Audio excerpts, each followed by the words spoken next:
Julian shivered, pulling the thin collar of his jacket tighter against the damp Seattle chill. For 5 years, he and Caleb had been bound by a contract, a marriage of corporate convenience. Caleb detested what he saw as a petulant omega, and Julian, with his violent allergy to alpha pheromones, found Caleb's very presence suffocating. Their mutual goal had always been the other's swift demise. Lately, though, Caleb had been coming home late, drunk, carrying the lingering scent of some unfamiliar perfume. Julian would taunt him, asking which lover's bed he'd just crawled out of. But tonight, instead of their usual vicious exchange, Caleb had lunged forward, his intent a desperate, clumsy kiss. So much for their Cold War. Now, on a bleak anniversary, Julian accompanied Caleb to a cemetery overlooking the Sound. The headstone was weathered, its inscription worn away by relentless rain and time, the space for a photograph empty and hollow. He wondered how Caleb's sainted old flame had ended up in such a sorry state. No normal spouse would be caught dead commemorating their husband's past love. But their arrangement was anything but normal. Business partners, mortal enemies. Their creed was to revel in each other's misery. Julian's allergy, a lifelong curse, usually made standing this close to Caleb an exercise in agony. Yet, in the fine, misty rain, the usual burning itch and shortness of breath seemed muted, distant. He stood beside Caleb, who held a large black umbrella, his expression as impassive as the stone before them. Caleb was so lost in his thoughts that he seemed oblivious to Julian's existence. The umbrella didn't tilt an inch in his direction. Cold drizzle soaked the cuffs of his pants and seeped into his shoes, a profound dampness clinging to his clothes. Julian crossed his arms, leaning impatiently against the cold marble of a neighboring monument. He commented snidely on the lack of flowers, suggesting that Caleb might at least spring for a cheap bouquet to mark the occasion. Caleb's detached gray eyes flickered toward him for a second before snapping back to the grave. He said nothing, treating Julian like a gust of wind. The arrogance of the man was infuriating. Fueled by a surge of spite, Julian stepped close and kicked sharply at Caleb's shin. A muffled grunt escaped Caleb's lips. His unblinking gaze locked onto Julian, and the air between them went taut and still. Julian watched, startled, as Caleb's eyes grew moist, the rims turning red. "Julian, what are you doing here?" His voice was a rasp, weathered and rough like old leather. Julian scoffed. Caleb was playing dumb. He had driven here, and Julian had followed his car the entire way. Now he was pretending he hadn't seen him? The rage was a familiar, hot taste in his mouth. Julian told him he'd been tailing him the whole time, clinging to him like a bad memory. Usually, this would have been the opening salvo in a fight that could shake the penthouse walls. This time, however, Caleb was quiet for a long moment. Then he simply hummed in acknowledgement. His hand, all sharp knuckles and visible veins, closed around Julian's wrist. The grip wasn't forceful, but it was firm, leaving no room for argument. "Let's go home," he said, his voice ragged with an exhaustion that seemed to go bone deep. He sounded like he was coaxing a skittish animal, and the gentleness of it was utterly bizarre. Today's Caleb was an imposter, a stranger wearing his husband's face. Perhaps he was still lost in thoughts of his long-dead love. Julian decided not to press the issue. He had no right to anyway. On the way back, the winding road cut through a forest of towering firs. Caleb drove with a steady, practiced hand. Outside, the deep, damp green of the Pacific Northwest blurred past. Julian found himself thinking that when he died, he'd want to be buried somewhere like this, far from the noise of the city. He made a mental note to check property prices for cemetery plots out here. "Don't lean against the window." Caleb's voice cut through his thoughts. He pulled Julian's hand from the cool glass and rested it on the center console. The heat radiating from Caleb's palm was shocking, a dry, scorching temperature that made Julian's skin prickle. He tried to pull away, his irritation flaring. He asked if Caleb was going through a rut, because he felt like he was being branded.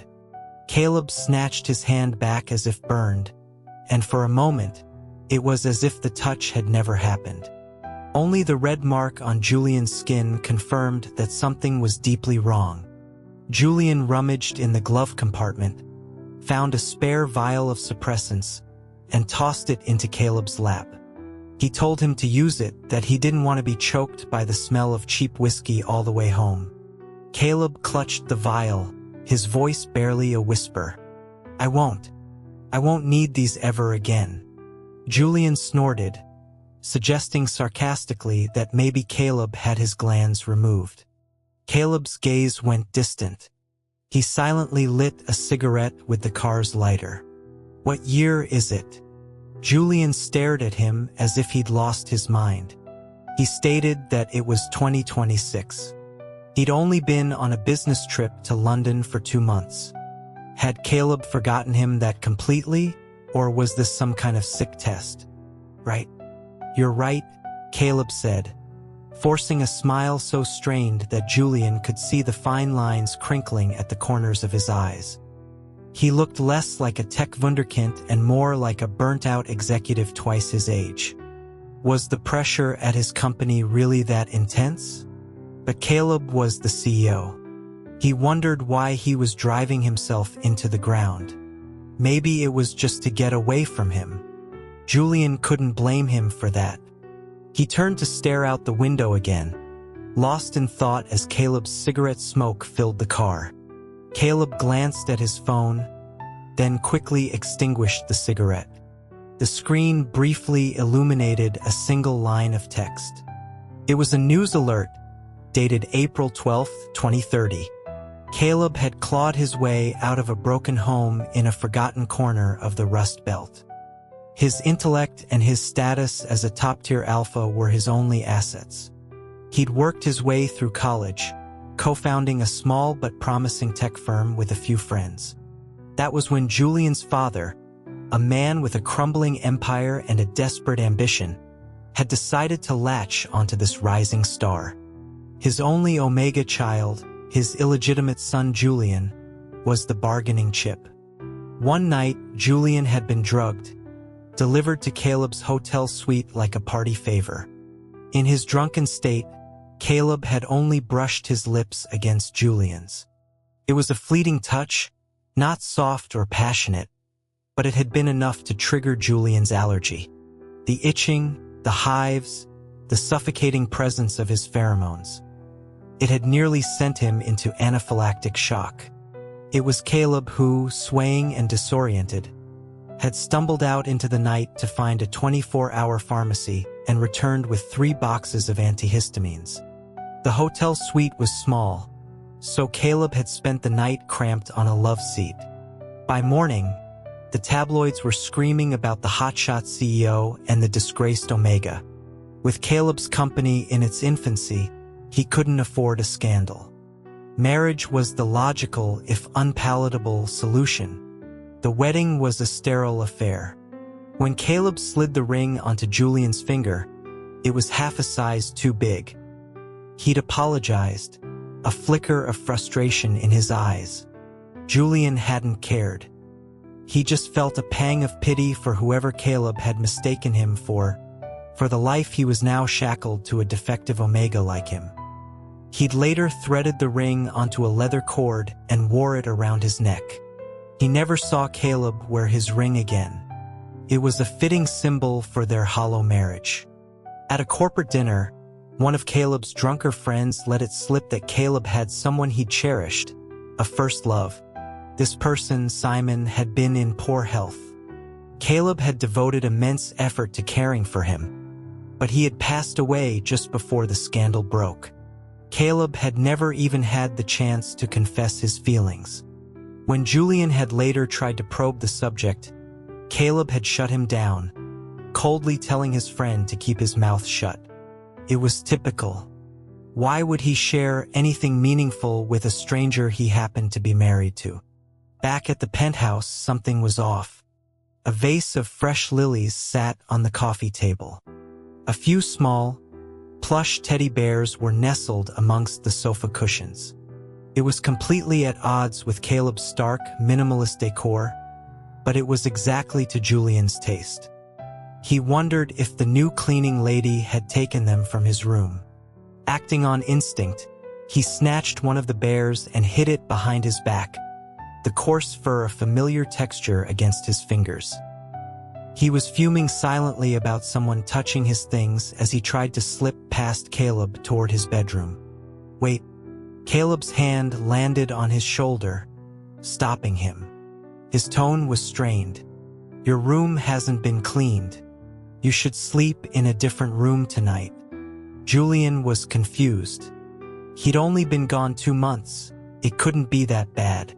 He told Caleb he would clean it himself. Caleb grew more agitated, a faint blush creeping up his neck. The air conditioner is broken in there, too. Don't go in. Julian nodded slowly. The penthouse wasn't massive. There were only 2 bedrooms, his and Caleb's. Today was getting stranger by the minute. As if realizing the implication, Caleb quickly added that he could take the sofa. Julian felt a pang of hunger and, ignoring the awkwardness, announced he wanted to eat. Caleb's mouth opened and closed before he just said okay, and hurried off toward his study. Julian, left alone, picked up an apple and began to peel it with a small paring knife. A moment later, Caleb rushed back out, went straight to the kitchen, and started cooking with a frantic energy. Normally, he would have just sneered and let Julian starve or order delivery. Distracted, Julian let the knife slip, nicking his index finger. There was no pain, not even a drop of blood. He frowned, putting the apple down. He checked his pockets for his phone, but they were empty. His keys were gone, too. He was certain he'd had them when he landed that morning. He called out to Caleb, asking if it was possible he'd been mugged. Caleb looked at him with an expression reserved for a particularly slow child. He said no, Julian had just had an accident. Julian narrowed his eyes, suspecting a trick.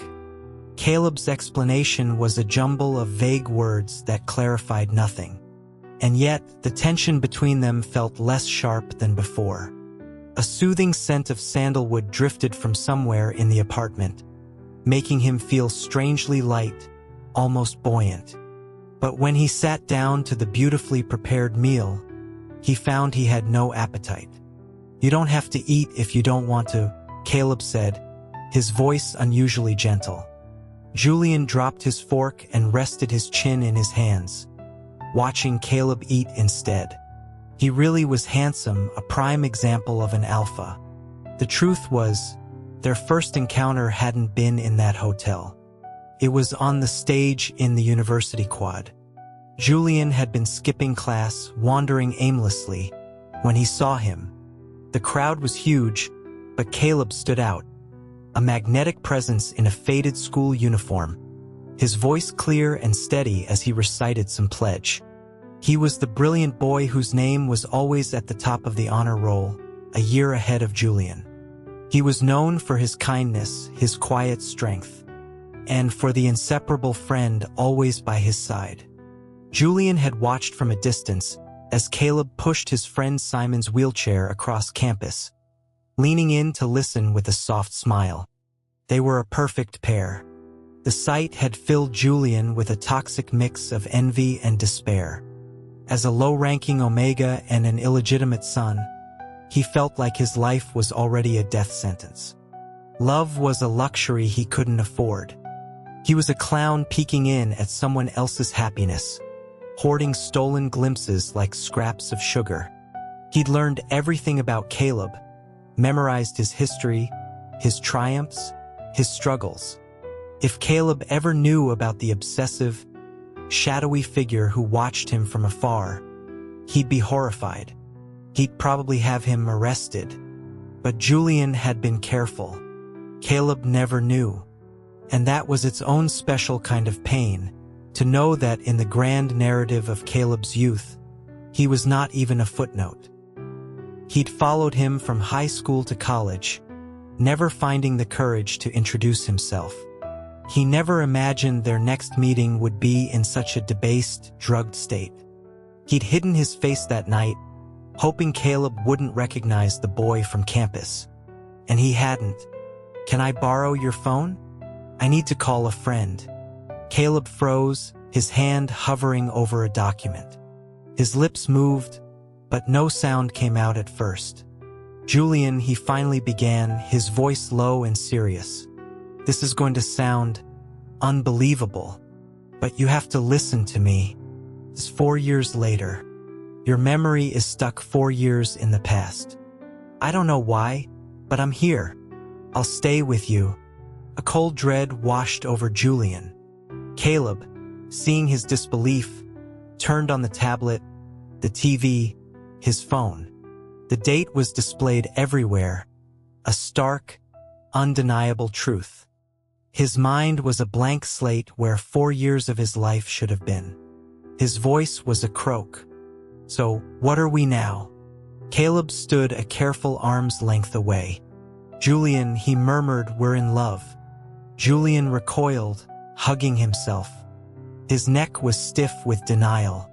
He told Caleb he didn't believe it, that he had to prove it. The one person who should have hated him for ruining his life was now claiming to love him. It was a sick joke. He was cowardly and insecure, so he pushed, daring him to make him believe it. Caleb moved toward him slowly, each step heavy with resolve. He gently pulled Julian into his arms and tilted his head down to kiss him. Julian could feel the rapid beat of his heart, see his eyelashes flutter nervously. It was a soft, hesitant touch that was over as soon as it began. Julian laughed, a brittle sound, and pushed him away. "Go get me my antihistamines." Caleb nodded meekly and went to find the first aid kit. As soon as his back was turned, Julian's smile vanished. He knew Caleb's tell. His eyelashes always trembled when he lied. The first time had been years ago when he claimed he didn't have anyone he loved. The second time was just now when he'd claimed they were lovers. Caleb was a man of rigid principles, pathologically honest. It had cost him dearly in the business world.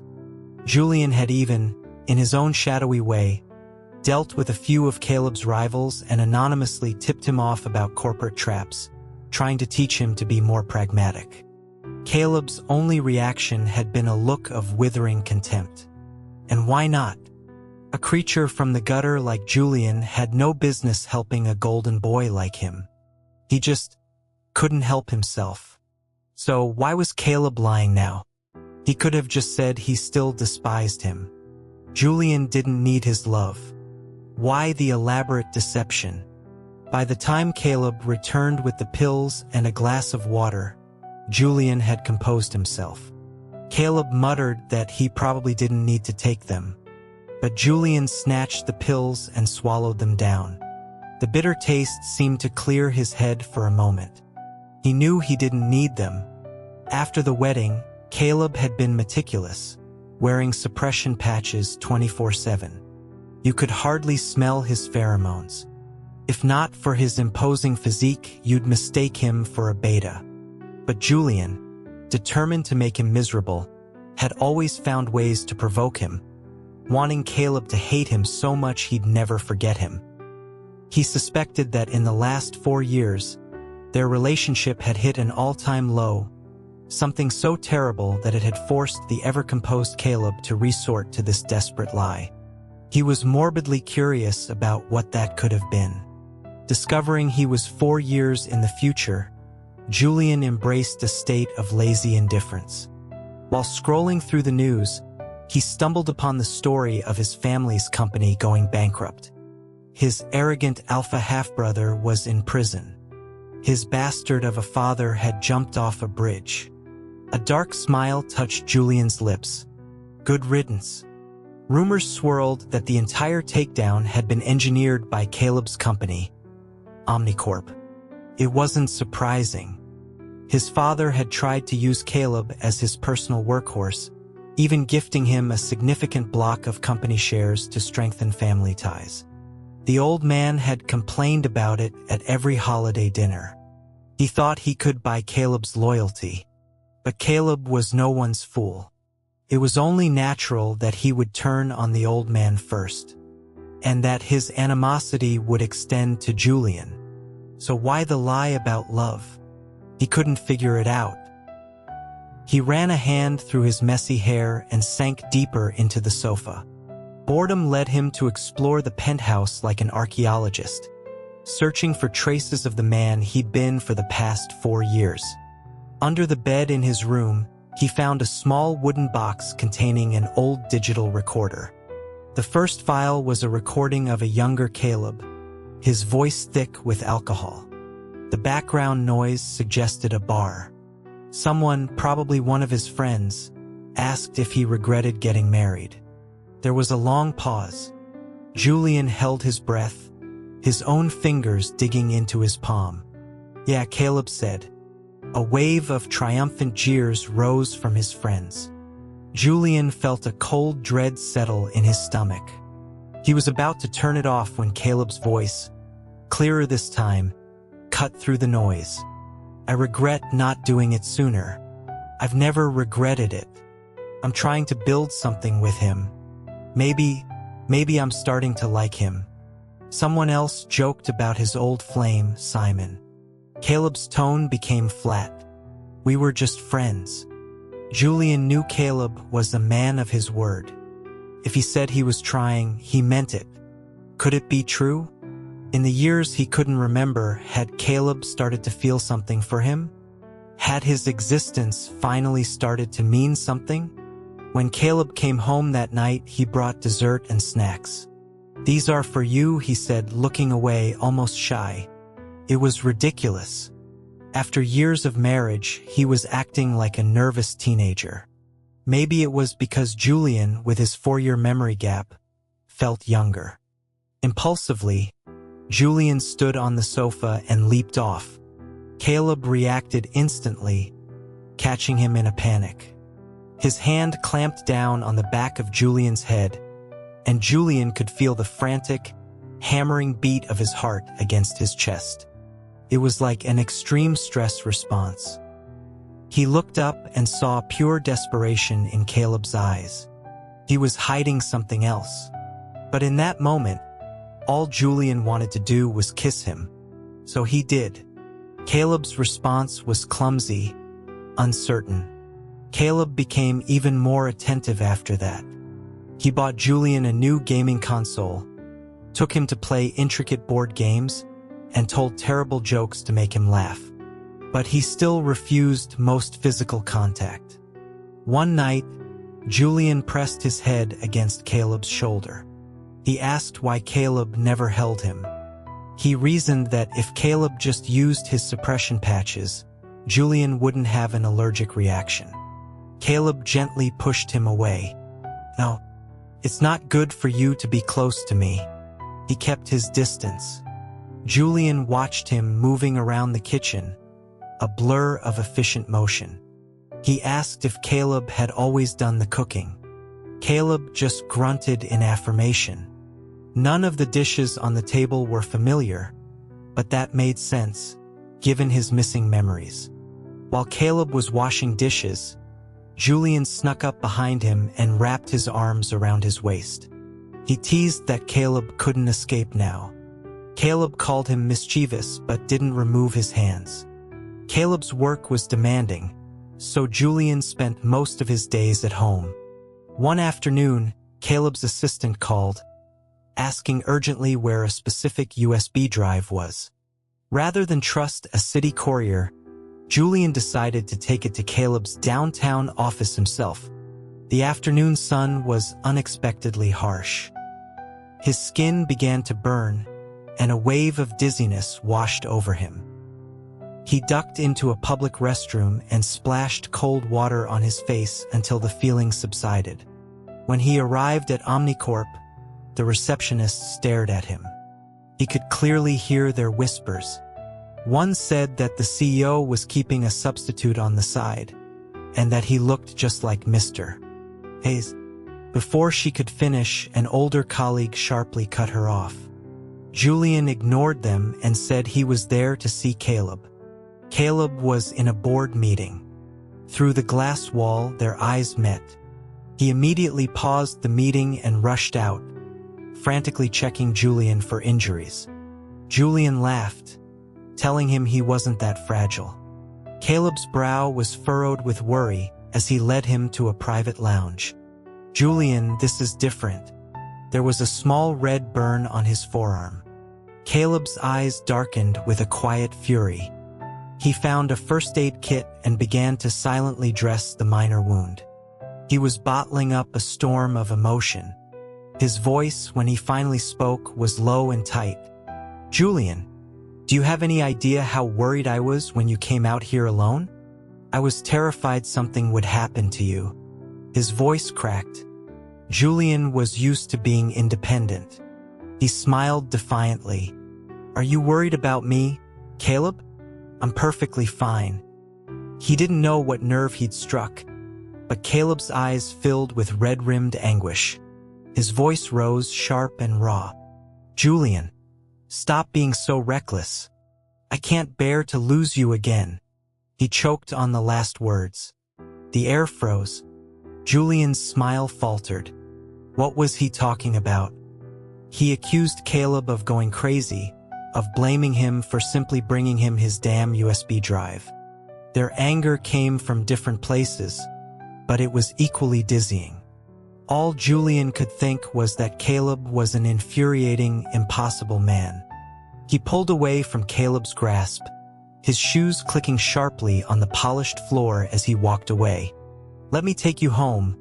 Caleb's voice came from behind him, soft and pleading. "Please." Julian turned. Caleb's head was bowed. The proud, brilliant man he knew had never looked so broken, so humble. Julian relented. They fell into a cold war, neither willing to be the first to apologize. He wondered who had played the part of a loving couple during his forgotten 4 years. Strangely, the small burn on his arm took nearly 2 weeks to heal. His body felt increasingly weary, and his appetite vanished. In contrast, the penthouse was now constantly filled with the thick, sweet scent of sandalwood. It was the only thing that seemed to soothe the profound exhaustion in his bones. Caleb started coming home later and later. They were sleeping in separate rooms again. One night, Julian couldn't take it anymore. He waited up for him. When Caleb walked in, Julian blocked his path. He asked if Caleb hated him again, offering to take allergy medication if Caleb would just stay. Night had a way of erasing the sharp edges of daytime animosities. Caleb put down his briefcase and gathered Julian into his arms, holding him like something precious and fragile. "Okay," he whispered. "I won't go. I'll sleep with you tonight. You don't need the medication anymore. You're not allergic to me now." Julian didn't believe him, but when he cautiously sniffed Caleb's shirt, he caught only a faint scent of cool pine, with no hint of the pheromones that used to plague him. He was shocked. He playfully admonished Caleb for not telling him sooner. Caleb looked regretful, admitting he had tried to hint at it but didn't know how to explain. Curled up in his arms, Julian found a comfortable position. Just before falling asleep, he noticed Caleb's body temperature wasn't scalding anymore. It was cool, almost cold, which felt nice. He'd forgotten it was the middle of summer. A few days later, Caleb was chopping vegetables in the kitchen when the knife grazed his arm. The cut was tiny, no bigger than a fingernail, but it bled profusely. It took 3 layers of bandages to stop it. His face was a ghostly white. Julian joked that he looked pale enough to be a movie star. Caleb just ruffled his hair. "From now on, wherever you go, I'll go with you." It was a strange, nonsensical answer. While organizing Caleb's briefcase, Julian found several medical reports from a small, obscure clinic. When had Caleb gotten sick? And why would he go to a place like that? He realized Caleb's strange physical changes must be related to this illness. He tried to gently probe for information, but Caleb's lips were sealed. On an overcast day, Julian went to the clinic himself. Just as he arrived, he saw Caleb's best friend, Mark, practically carrying a limping Caleb through the door. The doctor was an old man with a long white beard, dressed more like a mystic than a physician. Upon seeing Caleb, he shook his head with a deep sigh. "You can't keep this up. Consorting with the dead will have no good end." Mark was furious, shaking Caleb's shoulder. "How much longer will you let him destroy you?" A rustle in the nearby bushes made them turn. Julian stepped out from behind a large rhododendron. He held up his hand, looking at his own pale, translucent fingers. It all crashed down on him. He was already dead. The last 4 years of love and marriage were a lie, a phantom's dream. He was the one destroying Caleb. Mark stumbled back in terror. The old doctor stroked his beard. "So you're the one. The boy Caleb would trade his life to see again. No wonder he loves you so. A tragic fate." He refused to answer any more of Julian's questions. He just explained that prolonged contact with a spirit like him would drain a living person's life force. Caleb, in his desperation to accommodate Julian's non-existent allergy, had been burning copious amounts of sandalwood incense, a substance that further weakened his own declining constitution. The doctor said Caleb wouldn't live to see the first snow of winter. Armed with the medicine the doctor prescribed for Caleb, Julian dragged him home. Caleb was still in the mood for dark humor, remarking that they could finally be a couple that dies together. Julian slapped his cheek lightly, tears streaming down his face. "I've ruined you, Caleb. Why don't you hate me?" Caleb gently wiped his tears away. "It's not your fault." Julian needed to know what had happened, who had done this to him. While Caleb was asleep, he opened his laptop. He was just looking for news from the past 5 years, but he found a password-protected folder. Inside was a single video file from a security camera. He wasn't surprised to see himself in the footage. Then he heard the angry shouting of his half-brother. "You stole everything from me, Julian. It's time you paid it back." The date stamp on the video was from 2026. So that was it. The answer was mundane, predictable. "Don't watch that." Caleb was awake, wrapping his arms around Julian from behind, holding him tight. "Julian, please, just stay with me." He couldn't break free. Faced with the raw pleading in Caleb's eyes, Julian found himself hesitating. Okay, he lied. Fearing Julian would grow despondent at home, Caleb arranged a trip, earning him a stern reprimand from his board of directors for his lack of focus. They planned a route, a final journey. The day before they left, Caleb tied a small protective charm around Julian's neck. "Let's pretend this is a second honeymoon," he'd said. Julian had agreed. Their first had been a disaster of cold shoulders and bitter silence. As they rode a motorcycle up a winding mountain pass, the wind roared in Julian's ears. He shouted over the engine, asking Caleb when he had first started to love him. Caleb accelerated, his voice scattering in the wind. Julian only caught fragments. Something about a night Caleb came home from a work dinner, drunk and exhausted. Julian had stomped out of his room, face set in a scowl, and slammed a bowl of hangover soup and a plate of hot noodles on the table. Caleb had devoured it. In that moment, he'd said he felt like he finally had a home. Julian barely remembered it. It seemed like such a small, ordinary thing. Maybe love was just like that, an irrational, inexplicable spark. They both agreed on that. The light on the snow-capped peak of Mount Rainier was blinding. They were bundled in heavy parkas and wore dark sunglasses, but Julian could still see the tears shimmering in Caleb's eyes. As the sun rose, the world was bathed in brilliant light, leaving the darkness behind. Julian pressed his hands together. He told Caleb with a grin that wishes made here were supposed to come true. Caleb played along. "All right, let's make a wish." Julian closed his eyes, praying with all his might that he could stay with Caleb, that they could have a real life together. They held each other, and even in the biting cold, Julian could smell the faint, ghostly scent of pine, Caleb's true essence. On the way down, Julian slipped on a patch of ice.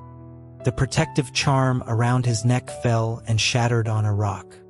Caleb tried to comfort him, saying it was a sign of breaking away from bad luck, but Julian felt a cold certainty that his wish had been rejected. Their peace was short-lived. News broke that Julian's brother had escaped from prison. He'd made threats, promising to teach Caleb a lesson. Julian was sick with anxiety, constantly Caleb to be careful. Caleb started coming home earlier each day to reassure him. But one night, he didn't come home at all. By 10 o'clock, his phone was going straight to voicemail. A wave of vertigo hit Julian, and he ran out of the building, searching frantically. He finally found Caleb's phone lying in the wet grass of a nearby park. A text message glowed on the screen. A demand for $5 million, or the hostage dies. Julian's legs felt like they were filled with sand, but he grabbed his bank card and raced to the abandoned factory specified in the text. His brother hadn't expected anyone to show up so late. Julian knocked. The door opened a crack, and his brother stood there, a knife in one hand and a cigarette dangling from his lips. He smirked. Julian slipped inside. When the bright overhead light hit his face, his brother's smirk vanished.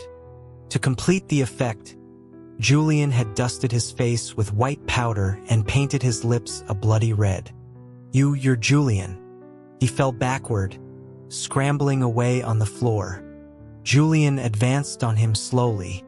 "Yes, it's me, your loving brother. Have you already forgotten how you pushed me? I remember you getting rid of my dog. I remember you throwing away my blankets and cutting my hair. I haven't had a chance to settle those scores yet. I couldn't just leave, could I?" He let out a low, chilling laugh. His brother was shaking violently. He wanted to give him a memory that would haunt him for the rest of his pathetic life. "Julian!" Caleb's desperate shout echoed through the warehouse. Julian froze. He looked down and saw the blade of the knife buried in his abdomen. His brother, eyes wild with homicidal rage, twisted it deeper. "For years ago, I sent you to hell once. I can do it again. You should have just stayed out of my way. An Omega with a brain. It just made Dad yell at me more." Caleb shoved him away, his hands pressing against Julian's spiritual wound. The sound of police sirens grew louder outside. Julian's consciousness began to fade. He collapsed into Caleb's arms. When he awoke, it was dawn. He was back in the old doctor's clinic. The doctor looked at him with sorrowful eyes. "This violent blow has destabilized your essence. You have 3 days at most before you dissipate completely. That foolish boy, Caleb, he even offered his own life to extend yours. Such a waste." He sighed, leaving the choice to Julian. If his departure was inevitable, a day sooner or later made little difference. Caleb was still trying to convince him otherwise. "Julian, you said you would stay with me." Julian lied one last time. "I will." A faint smile touched Caleb's pale lips. The last 4 years had weathered him, stealing the last traces of his youthful arrogance. The doctor handed Julian Caleb's medical file. He learned that Caleb had his scent glands surgically removed. For him. But Julian remembered smelling his pheromones just recently. The doctor explained that after the removal, a minuscule amount remained, a faint echo that could only be detected by someone intimately close to him. Julian pretended to undergo treatments, to follow the doctor's orders, all to give Caleb a few more weeks of peace. But he felt himself growing weaker, more transparent. One day, he told Caleb he wanted to go back, to see his grave one more time. Caleb froze, then turned away to hide his eyes. "Okay," he whispered. The scenery outside the car window was a summer blur. They drove in silence. This time, Julian could finally read the chiseled letters on the stone. Julian Hayes, beloved husband. Tears welled in his eyes. "Caleb," he said, his voice a wisp of sound. "Hold me one more time." The embrace that was meant to be fleeting became a desperate, crushing hold, as if Caleb was trying to fuse him into his own bones. In love, they were both liars. Caleb had lied twice when he didn't love him. Julian had lied twice because he loved him so deeply. They had tried so hard to become the right people for each other, only to find they could never truly be together. If they had met sooner, in another life, could things have been different? Just before he faded completely, Caleb asked him, his voice breaking, "Will we see each other again? Would they? Maybe. Hopefully." All my friends pitied me for the calculated trap my marriage had been. I didn't feel much about it. Responsibility has always been my guiding principle. I cared for Simon, my childhood friend, for more than a decade after his accident, right up until his death. It was a promise I made. People called me rigid, stubborn. Once I set my mind to something, I see it through. That's how I run my business. Marrying Julian was a rash decision, but if given the choice again, knowing what I know, I would still have done it. It was my responsibility. Before the wedding, I only knew of him by reputation. A beautiful, defiant Omega. I saw him once, teaching a lesson to some street thugs who were harassing someone. All I could focus on was how his pristine, slender hands got dirty. I could have handled it. He didn't need to intervene. I wanted to rush over with a handkerchief and clean them for him. Instead, I just glanced once and looked away. For some reason, after that, he seemed to hate me even more. I spent years trying to figure out what I'd done wrong. It was my own damn awkwardness, my inability to speak. My friend Mark was right. I should have read that book he recommended, The Art of Communication. Maybe in the next life. Julian was allergic to alpha pheromones, so I wore suppression patches day and night. But a rut is hard to control. He saw me through several of them, swallowing handfuls of antihistamines, acting like it was nothing when he was walking a razor's edge. Sometimes I hated my own body. I didn't want him to suffer for me. A new field of biomedical engineering was pioneering a procedure for glandular removal, a chance for a normal life. I signed up to be one of the first test subjects. I was going to tell him on his birthday, a surprise. But he was killed 3 days before. If I had told him sooner, if my takeover of his father's company had been less hostile, if I had just paid more attention to him every single day, would things have ended differently? I stood before his grave, lighting a cigarette. He always hated when I smoked. Why wasn't he here to yell at me? Just when I was finally starting to love you, I realized I had already lost you. The glandular removal project was shut down a year later after the lead scientist absconded with the funding. The initial subjects were given a life expectancy of no more than 2 years. Fate has a cruel sense of humor. I almost laughed. After I finished avenging Julian, I waited for my own death. 1 year. 2 years. 3. In the 4th year, my doctor told me it was a miracle I was still alive, but that I wouldn't make it through the winter. I wasn't trying to live. The day I decided to let go, a light rain was falling, a quiet spring shower. I went to his grave first. "Who are you waiting for? Caleb?" I turned. Julian was standing there, exactly as I remembered him.